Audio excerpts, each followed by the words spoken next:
celebration. It's a Swedish hymn written in 1886. How Great Thou Art.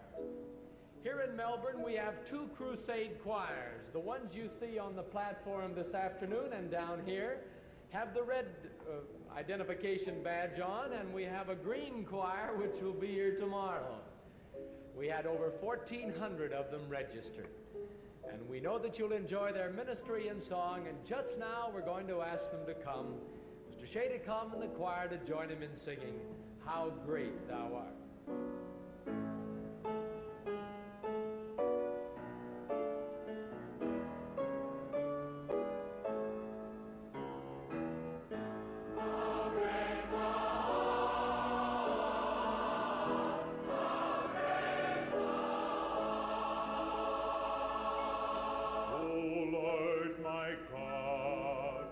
When I in awesome wonder consider all the worlds thy hands have made, I see the stars, I hear the rolling thunder, thy power throughout the universe displayed.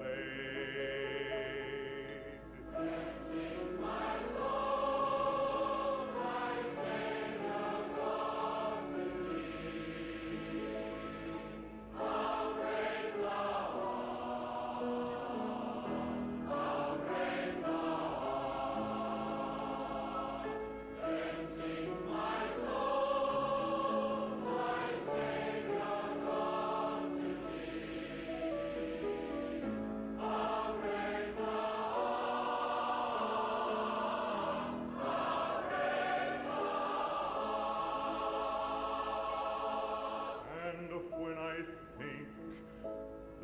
God his Son not sparing sent him to die, I scarce can take it in, that on the cross my burden gladly bearing, he bled and died to take away my sin.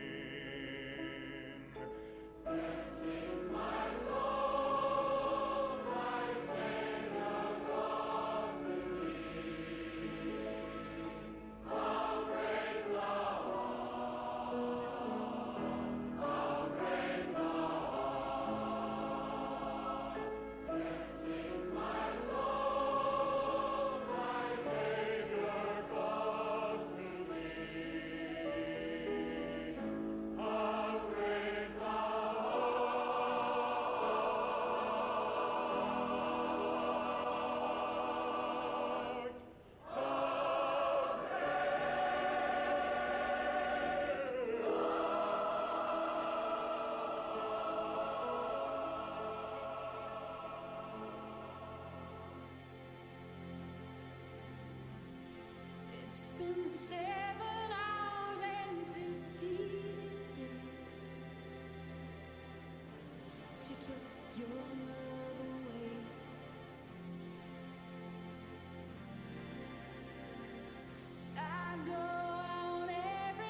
ladies and gentlemen, the 45th and 47th President of the United States, Donald J. Trump.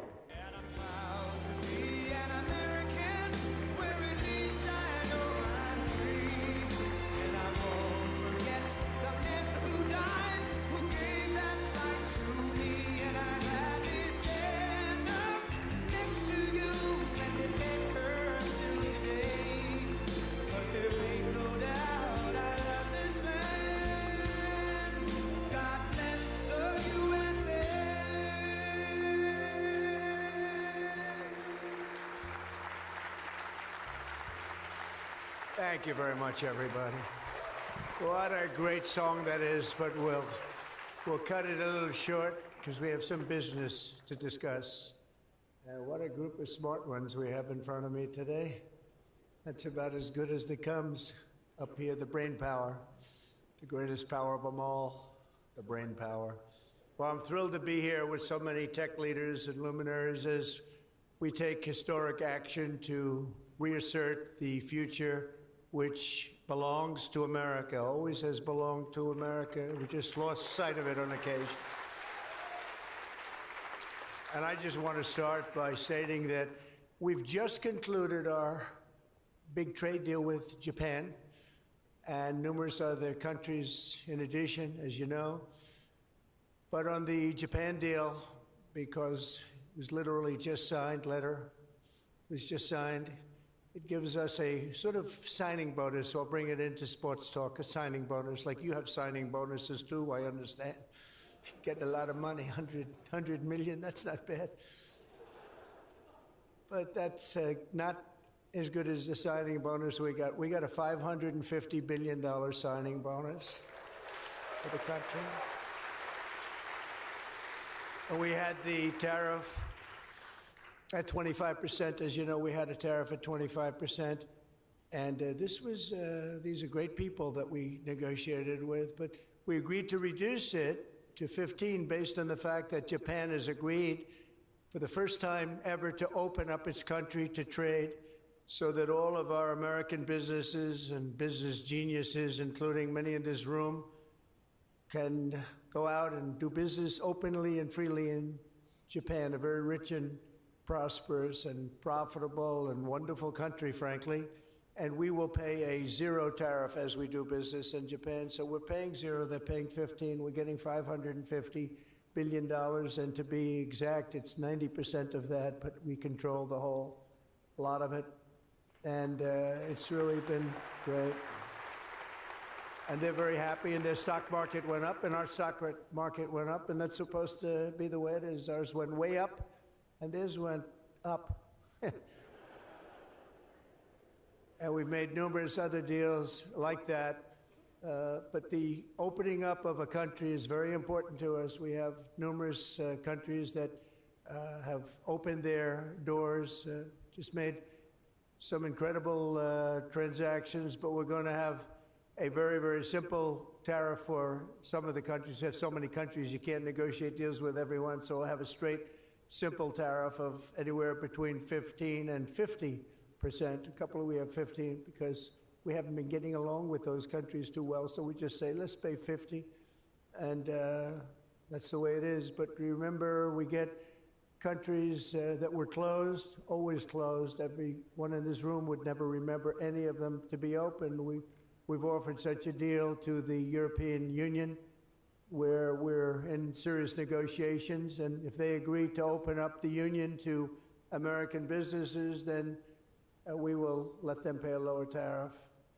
So the tariff is very important, but the opening of a country, I think, can be more important if our businesses do the job that they're supposed to be doing. Such openings are worthy of many points in tariffs, and they're a good thing, not only for, as an example, Japan or Europe, but certainly a great thing for America because it allows our businesses to go out and fairly compete and do really well if they compete properly, like the people that I know.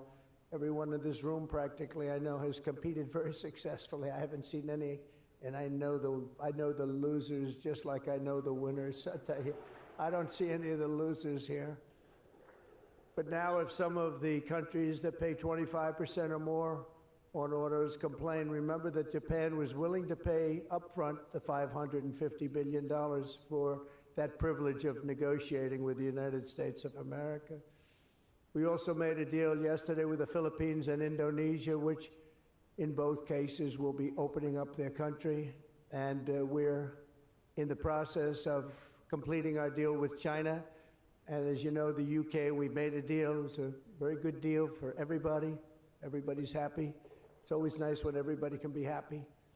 But mostly we'll be charging straight tariffs to most of the rest of the world because we have over 200 countries. People don't realize that's a lot of deals. Even if you're like me, a deal junkie, that's a lot of deals. That would be too much for anybody. Ooh.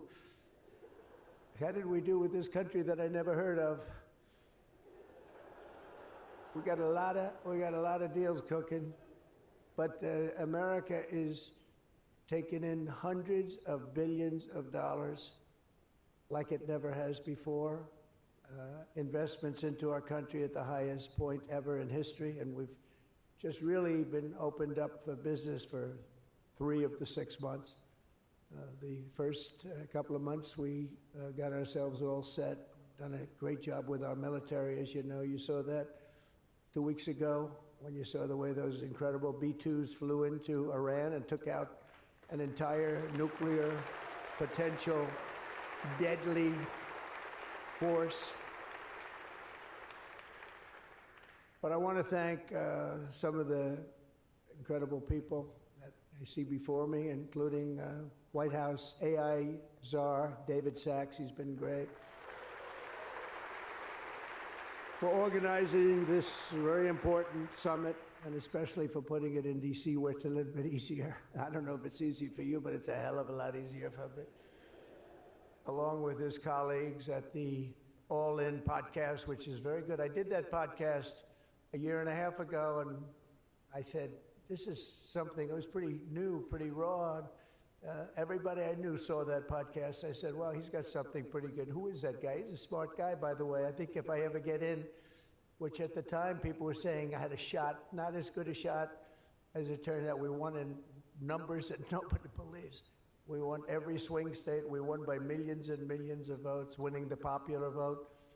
We won with the districts, as they would call them, 2,750 to 505. And that's why the map is almost completely red, except for a couple of little blue areas on each side of it. But it was a great experience, frankly, for me, and hopefully it's a great experience and been a great experience for our country, because they're saying we had the greatest 6 months that a president has ever had, the opening 6 months.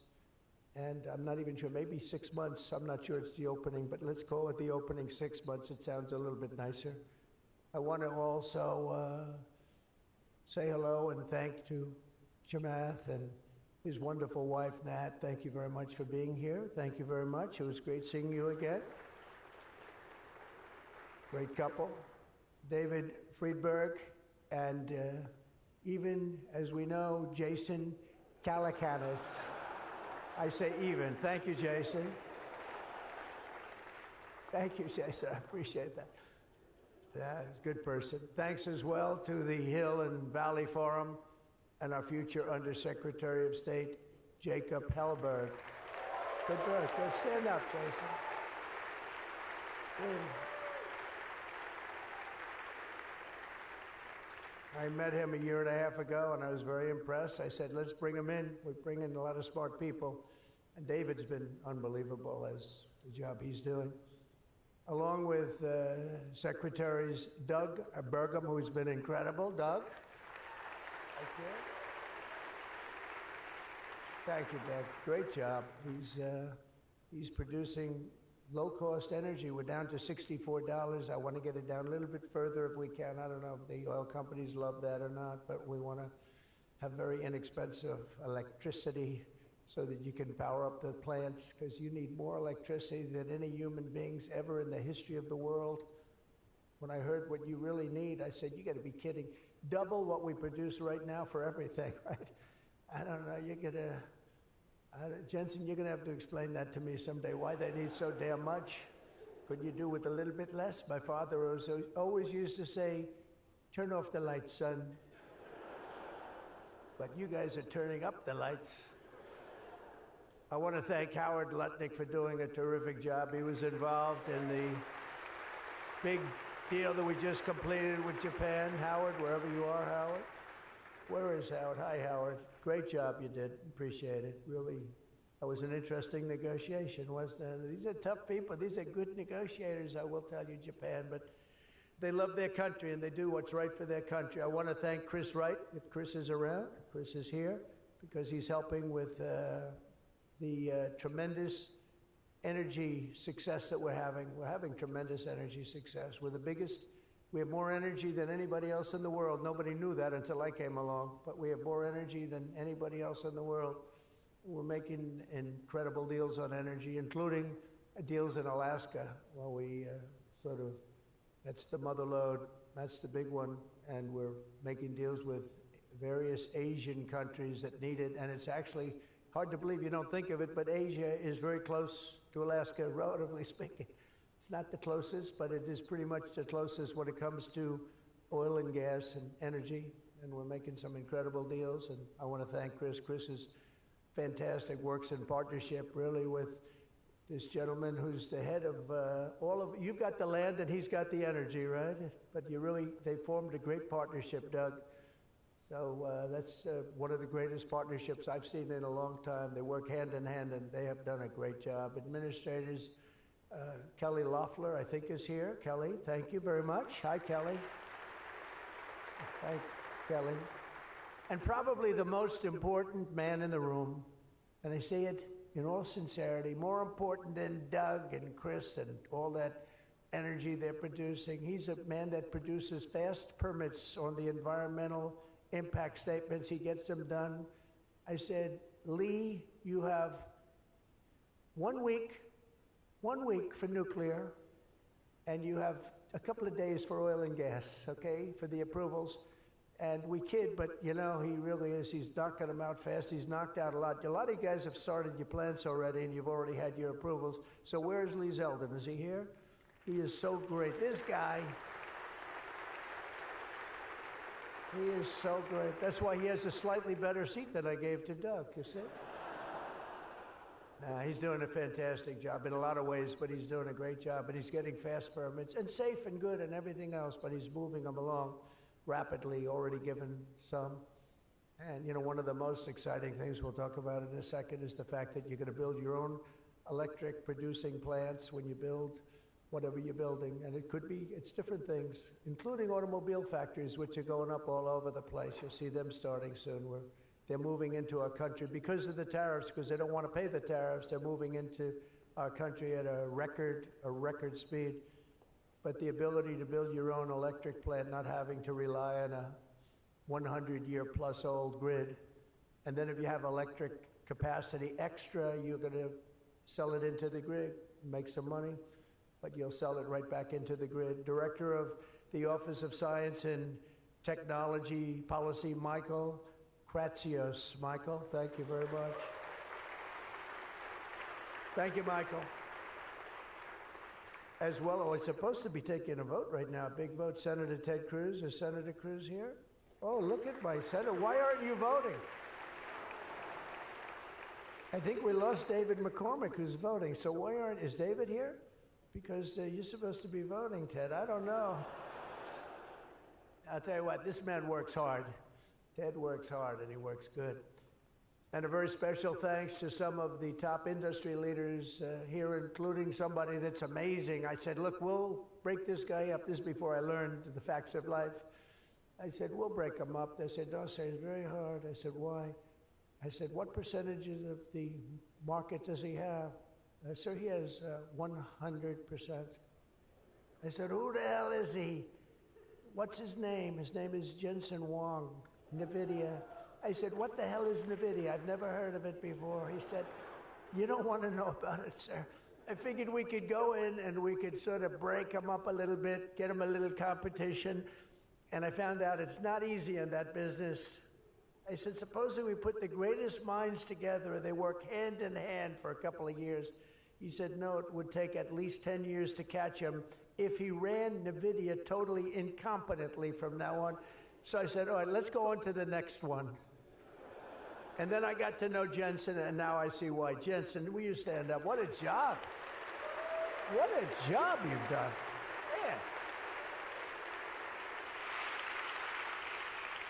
Great.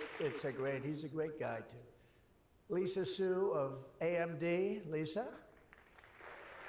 Lisa?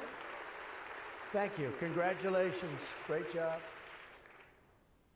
Sham Sanikar of Palantir. We buy a lot of things from Palantir. Where are you? Are we paying our bills? I think so. We just made a deal with the European Union where they're going to pay the United States of America 100% of the cost of all military equipment. They're going to ship it to the European Union, and then they'll distribute it, and much of it will go to Ukraine. It's been a long time since you've heard those words, because we're in for $350 billion. But now we send it to Europe, and Europe pays, and they were great. We had a tremendous NATO meeting a few weeks ago, and it was pretty amazing, actually, what happened. They agreed to go from 2% to 5%, and they had 2% where they didn't pay. They have 5% where they've already paid. That's a big difference. That's trillions of dollars, actually, trillions. But they're going to spend that money in the United States with our defense companies, and we're going to send it to them, and they'll distribute the equipment that we send. So that's the way it should have been 3 years ago, frankly. And Jeff Sprecher, the other half of that incredible family, is he here? Is he here? He's a fantastic guy, international, intercontinental exchange, and he's been a friend of mine for a long time, the husband of Kelly, who's really doing a good job. You are really doing a good job. Small business, which is actually big business if you add it all up, right? Probably the biggest bank there is, but they call it small business, and she's done a fantastic job. Thanks, Kel. Say hello to Jeff. As we gather this afternoon, we're still in the earliest days of one of the most important technological revolutions in the history of the world. Around the globe, everyone is talking about artificial intelligence. I find that too. Artificial, I can't stand it. I don't even like the name. You know, I don't like anything that's artificial, so could we straighten that out, please? We should change the name. I actually mean that. I don't like the name artificial anything, because it's not artificial, it's genius. It's pure genius. And its potential to transform every type of human endeavor and domain of human knowledge, from medicine to manufacturing to warfare and national defense. Whether we like it or not, we're suddenly engaged in a fast-paced competition to build and define this groundbreaking technology that will determine so much about the future of civilization itself, because of the genius and creativity of Silicon Valley. And it is incredible, incredible genius. Without question, the most brilliant place anywhere on earth. America is the country that started the AI race. And as President of the United States, I'm here today to declare that America is going to win it. We're going to work hard. We're going to win it.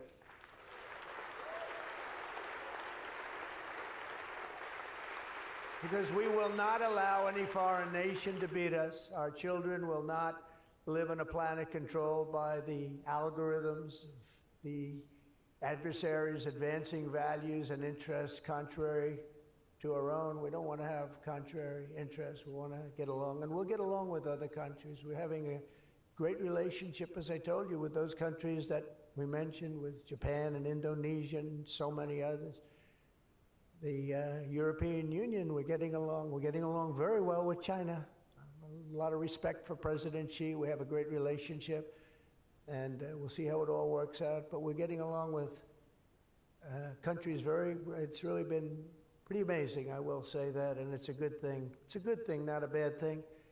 So from this day forward, it'll be a policy of the United States to do whatever it takes to lead the world in artificial intelligence, such an important thing happening. This is really something that nobody expected. It just popped out of the air, and here we are. But we will defend our nation, our values, our future, and our freedom, and it will be really great But what we really need to be successful is a very simple phrase called common sense, and that begins with a common sense application of artificial and intellectual property rules. It's so important. You can't be expected to have a successful AI program when every single article, book, or anything else that you've read or studied, you're supposed to pay for. Gee, I read a book, I'm supposed to pay somebody. And you know, we appreciate that, but you just can't do it because it's not doable. And if you're going to try and do that, you're not going to have a successful program. I think most of the people in the room know what I mean. When a person reads a book or an article, you've gained great knowledge. That does not mean that you're violating copyright laws or have to make deals with every content provider. And that's a big thing that you're working on right now, I know, but you just can't do it. China's not doing it, and if you're going to be beating China, and right now we're leading China very substantially in AI, very, very substantially, and nobody's seen the amount of work that's going to be bursting upon the scene, but you have to be able to play by the same set of rules. So when you have something, when you read something, and when it goes into this vast intelligence machine, we'll call it, you cannot expect to every single time say, oh, let's pay this one that much, let's pay this one. It just doesn't work that way. Of course, you can't copy or plagiarize an article, but if you read an article and learn from it, we have to allow AI to use that pool of knowledge without going through the complexity of contract negotiations, of which there would be thousands for every time we use AI.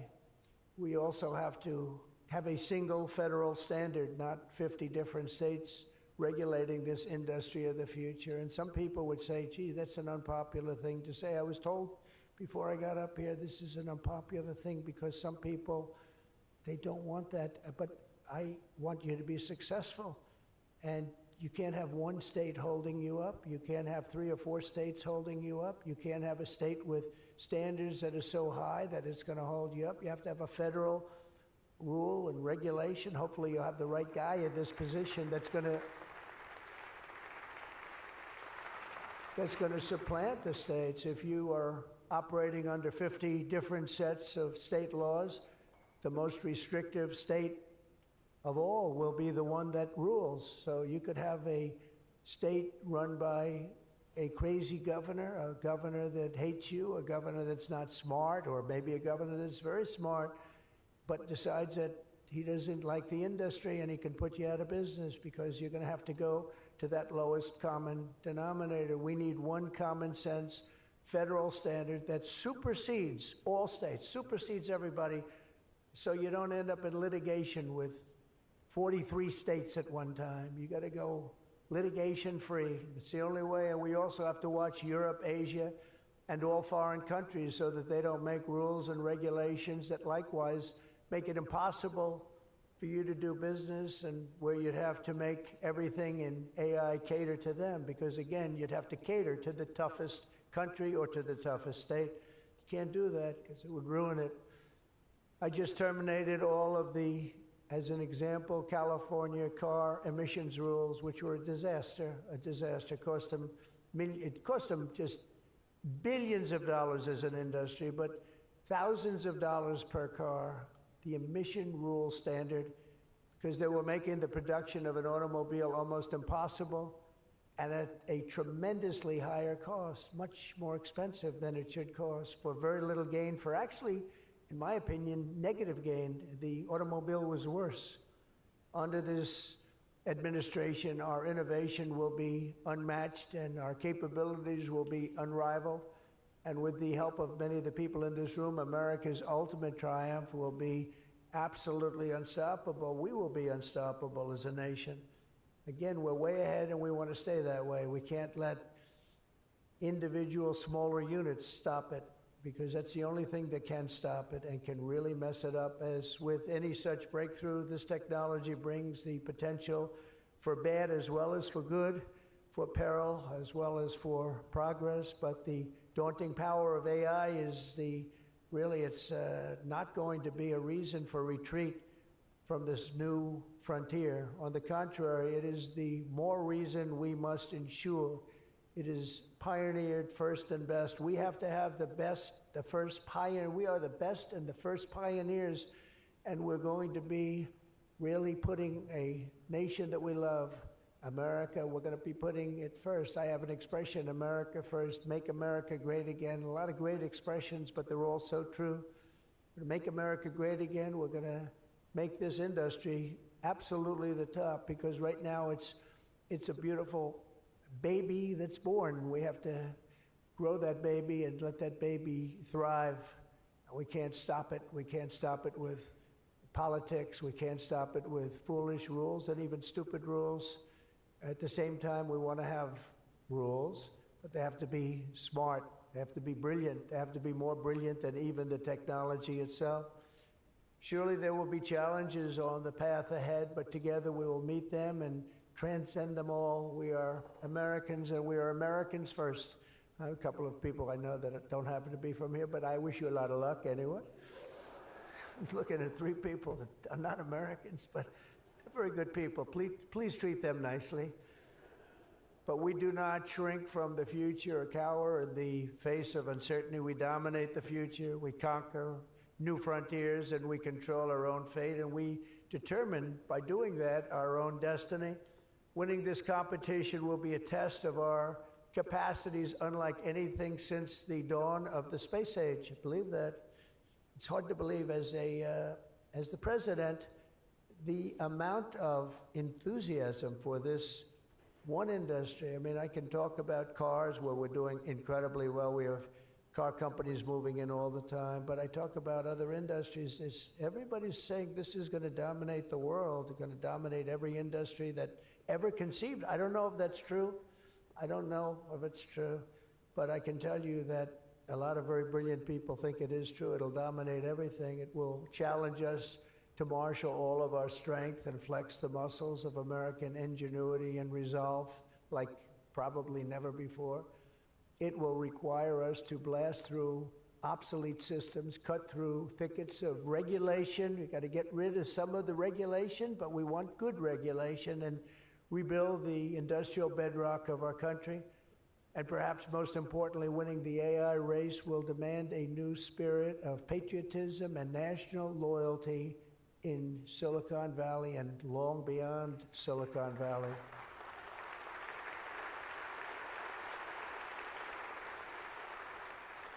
For too long, much of our tech industry pursued a radical globalism that left millions of Americans feeling distrustful and betrayed. And you know that. Everybody knows that. Everybody in this room certainly does. Many of our largest tech companies have reaped the blessings of American freedom while building their factories in China, hiring workers in India, and slashing profits in Ireland. You know that? All the while dismissing and even censoring their fellow citizens right here at home. Under President Trump, those days are over. We need U.S. technology companies to be all in for America. We want you to put America first. You have to do that. That's all we ask. That's all we ask. To partner with our tech geniuses in achieving this vision today, we're releasing the White House AI Action Plan. Big stuff, signing it right after this. In fact, I see it sitting right there. Maybe I should just sign it right now. Who the hell has to make the rest of this speech, right? But here are the pillars of the strategy. First, my administration will use every tool at our disposal to ensure that the United States can build and maintain the largest, most powerful, and most advanced AI infrastructure anywhere on the planet. America needs new data centers, new semiconductor and chip manufacturing facilities, new power plants and transmission lines. And under my leadership, we're going to get that job done, and it's going to be done with certainty and with environmental protection and all of the things that we have to do to get it done properly. Virtually all of these large capital investments can be and should be made by the private sector. And they want to do that. They just want to be able to do it. But for that reason, America must once again be a country where innovators are rewarded with a green light, not strangled with red tape so they can't move, so they can't breathe, and that's not going to happen. You're going to see things that you've never seen in this country before. so often, and I've been watching for many years, I've watched regulation. I've been a victim of regulation. A zone change that takes 6 years for a building in Manhattan or whatever, but I was good at zone changes, but it took a long time. By the time you got the zoning, the market changed. You didn't want to build the building. You say, well, but in some cases that made you lucky, didn't it? Huh? In some, not too many people understand that in this room, but in some cases, waiting for that approval as the market collapsed was a good thing, not a bad thing.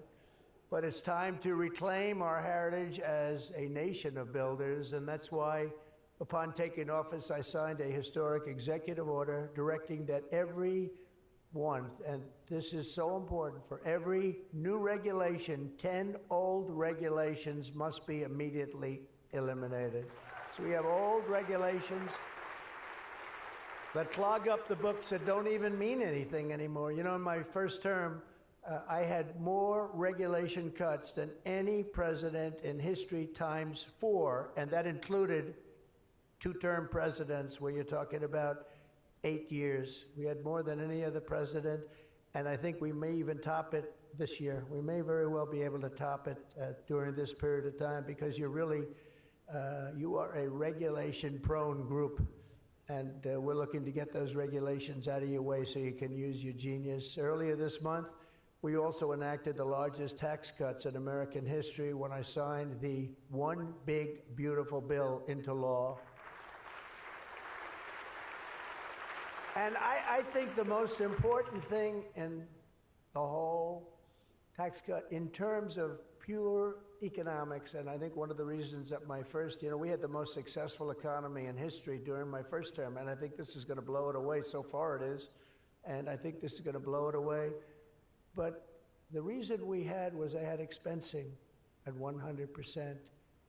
And what we did is we included 100% in this bill, expensing for all capital expenditures, including investments in factories and equipment and structure. Structure wasn't included last time, so even structure, and you're able to write it all off immediately. That's the biggest thing, not 38 years, not 42 years, you're able to write it all off immediately.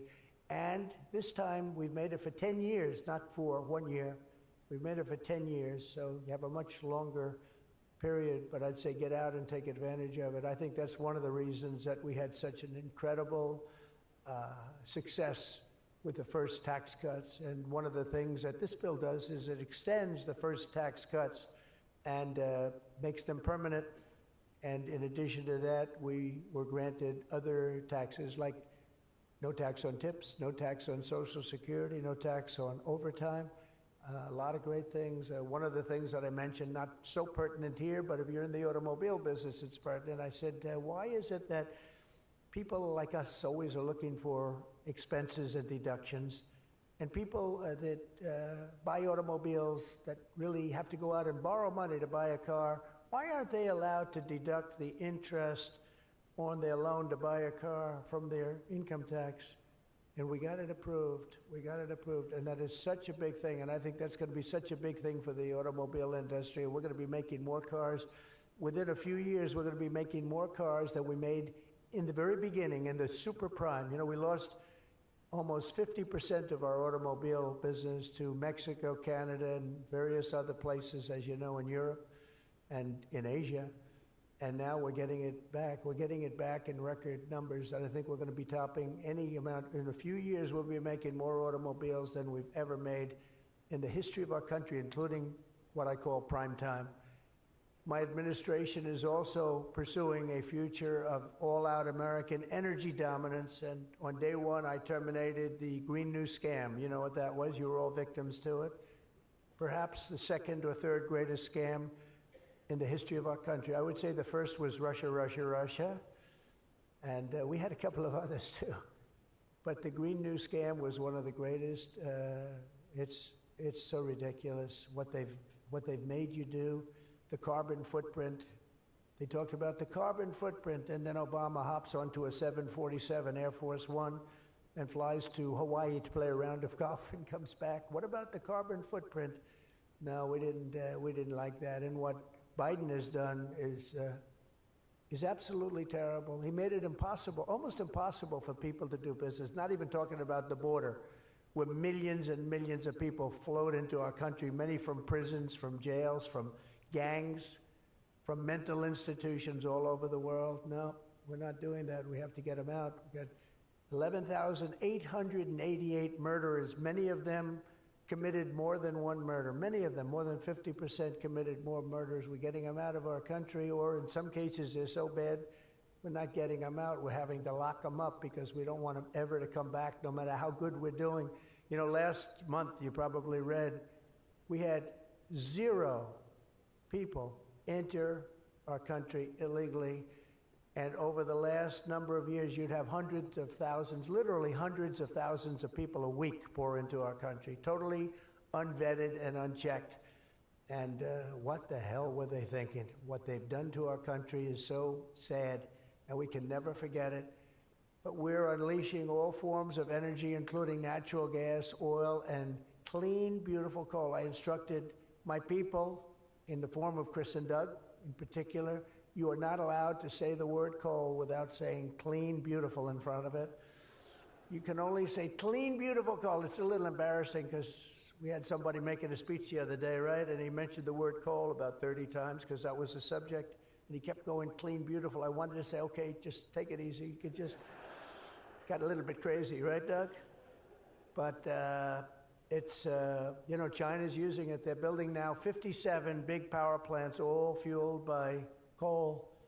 And we have to compete, we have to win, and we're going to have clean, beautiful coal, but we have more coal than any. We have more anything in terms of energy than anybody. Oil and gas, we also have more coal.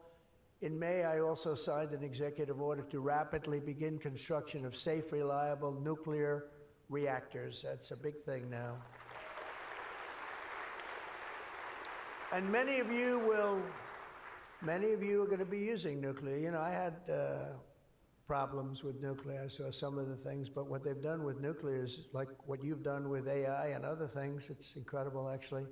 It's long-term, it's inexpensive, it's safe. What they've done is really amazing. So we opened up the industry, very strict rules, but we opened up the industry, and some of you are going to choose nuclear over oil and gas or whatever it might be. Under the last year of Biden, China added 11 times as much power generation capacity as did the United States. Can you imagine that? 11 times. Under the Trump administration, we will be saying those very famous campaign words, drill, baby, drill, and build, baby, build. And we will be adding at least as much electric capacity as China. We think we're going to catch them and maybe even have something a little bit extra. They're going very rapidly, but so are we. And we'll be doing at least as much, and every company will be given the right to build their own power plant. So when you build, you can build your power plant with it, and you are essentially going to become your own utility. It's a utility to yourselves. And as I said, any excess energy you're going to sell back to the grid and make plenty of money doing it. As a result of these pro-American policies since my election, we're seeing trillions and trillions of dollars in new investments. So at this moment, we have almost $17 trillion coming into this country. There's never been a period of time like that. And that's in a period of a few months. In a few months, Meta, Amazon, Google, Microsoft are all investing $320 billion or more in data centers and AI infrastructure this year. Those companies are really, they're really going at it, and they're very smart people, very good people. I got to know a lot of them. You know, I didn't like them so much the first term when I was running. I wouldn't say I was thrilled with them, but I've gotten to know them and like them, and I think they got to like me, but I think they got to like my policies maybe much more than me. NVIDIA has committed $500 billion over the next 4 years. Thank you, Jensen. I'm sure that'll be a good investment. If you're doing it, it's good. Thank you very much. It's a great statement.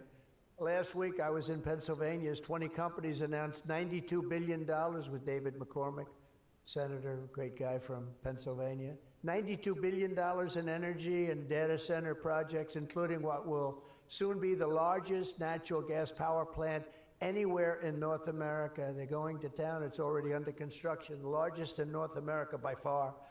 For decades, we had leaders who spent their time focused on building up foreign nations, Under the Trump administration, we are going to have leaders who are going to build up our nation. This colossal investment in AI infrastructure and many other industries, for that matter, such as automobiles and so many other things, will also create thousands and thousands of great-paying jobs, the kind of jobs we want, including lots of blue-collar jobs. And, you know, our numbers are very good right now, but wait till you see these numbers in 2 years from now. It will mean higher wages and more opportunity for millions of energy workers, HVAC technicians, engineers, electricians, and the hardworking citizens who make our country run. These are great people that make our country actually run. To ensure America maintains the world-class infrastructure we need to win today, I will sign a sweeping executive order to fast-track federal permitting, streamline reviews, and do everything possible to expedite construction of all major AI infrastructure projects. And this will be done. You will get so good a service in so many ways, not only from Lee with the environment, but you need many other types of permits, and you're going to go so fast. You're going to say, well, wait a minute, this is too fast. I didn't expect to go this quickly. This is a problem. I may cause a problem in opposite, but including factories, data centers, and power plants of all kinds, the United States will have total industrial and technological supremacy. The second pillar of our action plan for AI dominance is to get the entire world running on the backbone of American technology, and I think that's very much happening right now, and I think it's going to happen. The last administration was obsessed with imposing restrictions on AI, including extreme restrictions on its exports. As you know, they made it very difficult to export. This alienated American partners and drove even our friends into the arms of China and other countries. That's why upon taking office, I repealed the so-called Biden diffusion rule. Can you imagine that? That crippled American AI exports, the Biden diffusion rule. I wonder who came up with that name, because he has no idea what it is.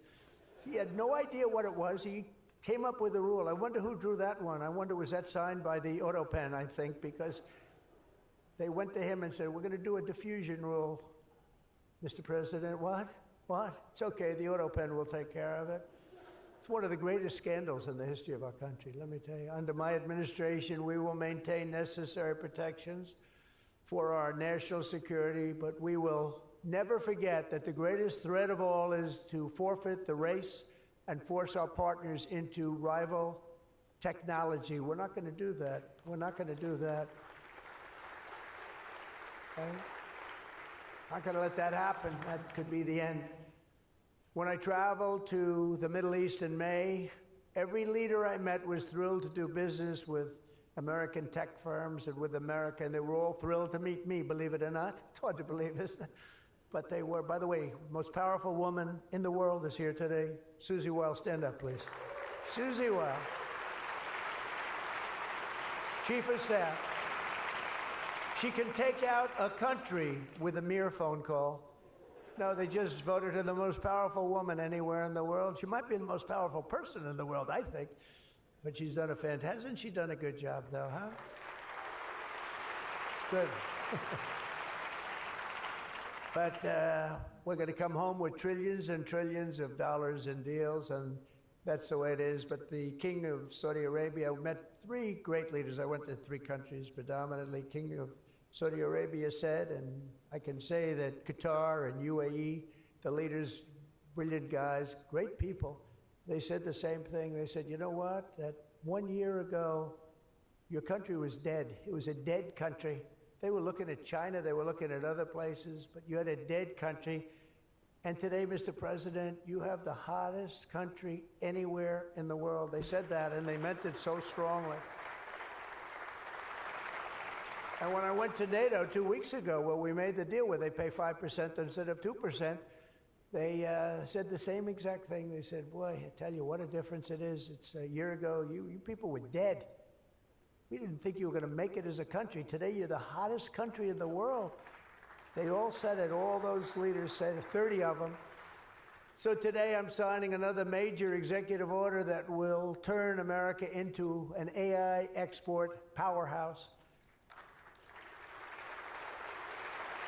Under this order, Secretary Lutnick and Secretary Marco Rubio's doing a great job as Secretary of State, will work to rapidly expand American AI exports of all kinds, from chips to software to data storage of all kinds. And that's very important. That's going to give you the freedom to do what you want to do. And third, once and for all, we are getting rid of woke. Is that okay? Because I know you had to hire all woke people. I heard you had to hire all woke people under some of these things. How about the chips, where they give you the chip nonsense, where they give you billions of dollars if you only build a chip company? These people have plenty of money. They don't need the money. They need the permits. They need the rights to do it. They don't want to pay tariffs, so they come and they build here. That's why they're coming here. They like, number one, they like me, but they like not having to pay tariffs even more. And they're coming. But Biden gave billions of dollars to companies that have nothing but cash. And they don't say where to build. It's just give them money. But here's the problem. They have to hire lots of woke people. And they say woke isn't for this particular industry. We've noticed that. They're not for a lot of industries, if you want to know the truth. So the guidelines were impossible. They're going to give you money, but you got to hire this and this and this and that. And I don't want to get into it too much because I don't want any controversy today. But you have to hire a lot of people that were not into this particular world that you're in. And so therefore, all the money they gave didn't mean a damn thing. One of Biden's worst executive orders established toxic diversity, equity, and inclusion ideology as a guiding principle of American AI development. So you immediately knew that was the end of your development. But the American people do not want woke Marxist lunacy in the AI models, and neither do other countries. They don't want it. They don't want anything to do with it. That's why on day one, I very proudly terminated Joe Biden's order on woke AI, effective immediately. You don't have any of those crazy rules. Crazy rule.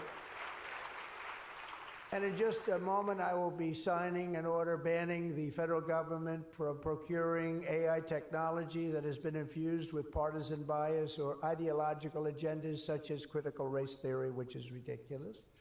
And from now on, the U.S. government will deal only with AI that pursues truth, fairness, and strict impartiality. We're not going to go through the craziness that we've gone through for the last 4 years. And then we skip 4, and then you go back, and it started then. But it hung around a little while. Now it's not hanging around at all. Now it's actually very uncool, as somebody told me the other day. It's so uncool to be woke. I encourage all American companies to join us in rejecting poisonous Marxism in our technology. It'll be very interesting to see what's happening in New York, because they're actually thinking about electing a communist in New York. They like to call him a socialist. He's not a socialist. He's a communist. But don't worry, you're going to be okay. He still has to get his money from the White House, and that's not going to happen until he shapes up. But as an example, we are not going to allow men to play in women's sports. That's an example. That's one. And they say that's an 80-20 number. They say 80% would be against it. No, it's not 80-20. It's about 97-3. And I don't know who the 3 are. I've never seen anybody. I've never had a person. I've seen everybody. I'm a very open person. They come up to me and they talk to me. I've never had anybody come up, "Sir, you have to let men play in women's sports." I've never had it. I deal with hundreds of thousands of people. Every time I talk to somebody, nobody's ever, they talk about AI, they talk about everything, but they've never said, "You gotta allow, this is ridiculous. Men should be allowed to play in women's sports." It's sort of crazy, isn't it, huh? You have to see, did you see the race? It was a race, a long distance marathon, one of those all-day deals, and we had one of the great female runners, and we had one of the great male runners, and at the end of the day, he won the race by 5 hours and 14 seconds. They waited around for the really good athlete female. It's very demeaning to women, I want to tell you that, but they waited, her parents were waiting for hours. Somebody said, "Why don't you go back to the hotel and sleep for a few hours and come back and meet your daughter?" This is what they do. You got to see the weightlifting records, though. They're the best of all. A woman lifted 212 pounds. It was a world record. It held for 18 years. And now a man who transitioned came up and looked at the bar, How much is it? 212 pounds. Oh, let me try it. Ring, bong. I think he broke the record by 109 pounds. It's going to be a long time. It's going to be a long time before a woman catches that. And these are great athletes and great people, and it's demeaning. And who the hell wants this? We're off of that whole standard, because I just tell you those as examples. We're off of it. The reason the last administration was so eager to regulate and restrict AI was so they could limit this technology to just a few large companies, allowing them to centralize it, censor it, control it, weaponize it.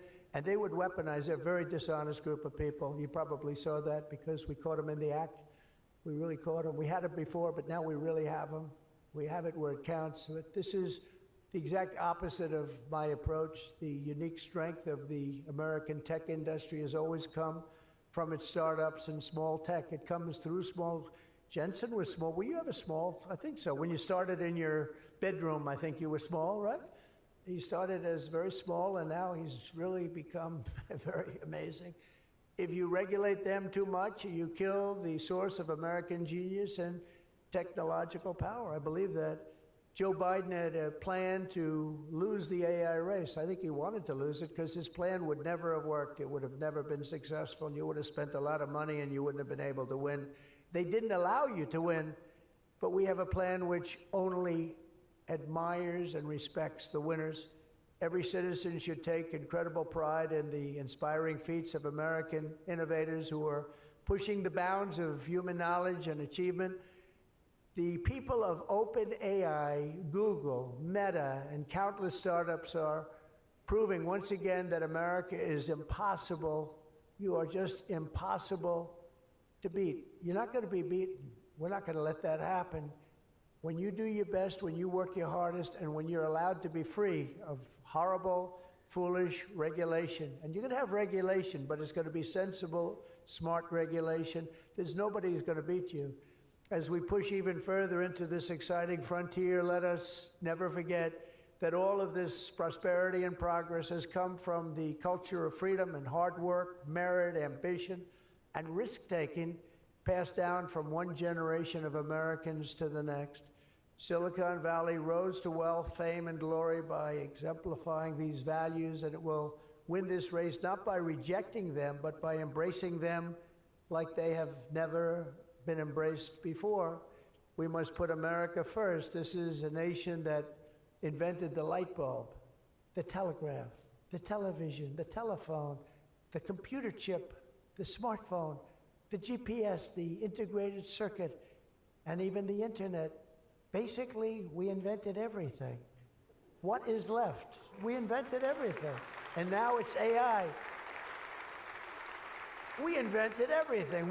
Does anyone have anything else to say? And now we're going to take it to a new level. But Americans were the first to fly a plane, first to harness the atom, and first to plant our flag on the moon. We mastered the industrial age, we created the digital age, and now we are leading the world into the golden age, indeed, the golden age of America. With your help, that golden age will be built by American workers. It will be powered by American energy. It will be run on American technology, improved by American artificial intelligence, and it will make America richer, stronger, greater, freer, and more powerful than ever before. And I will now do my share by going and signing a name without an auto pen. I will sign it. If we had one, I wouldn't use it anyway, but we will sign it auto pen free, and we will say, Donald J. Trump, God bless America, and God bless you, and good luck, because the race has just begun, and you're going to win it. Thank you very much, everybody.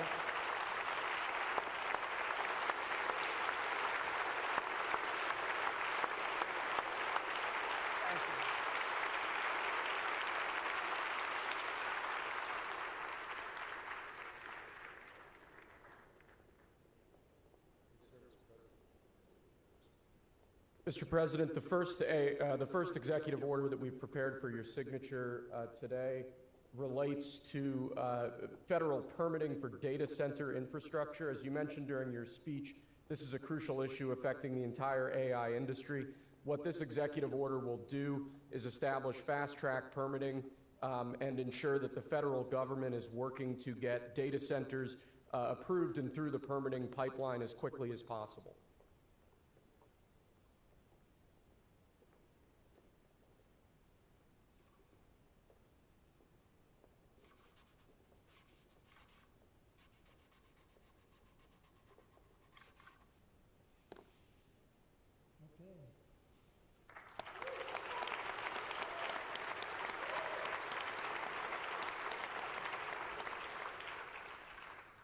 As you said before, sir, it's absolutely essential that American AI models and the American AI industry dominates the future of this industry around the world. What this next executive order will do is promote, through various instrumentalities of the federal government, the export abroad of American AI models to ensure American AI dominance in the future.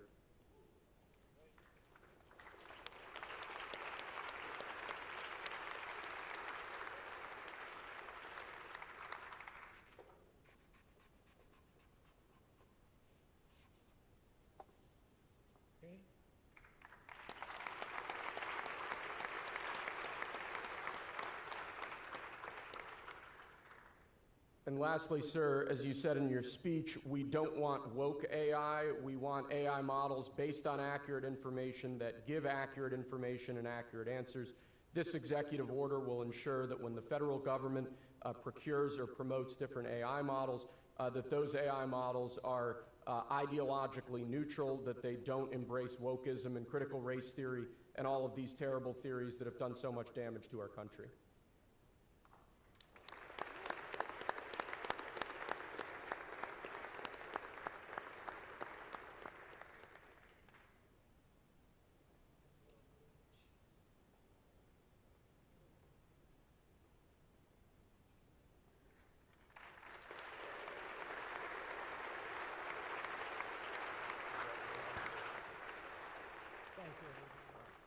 Thank you very much, everybody. Good luck. Good luck. Thank you.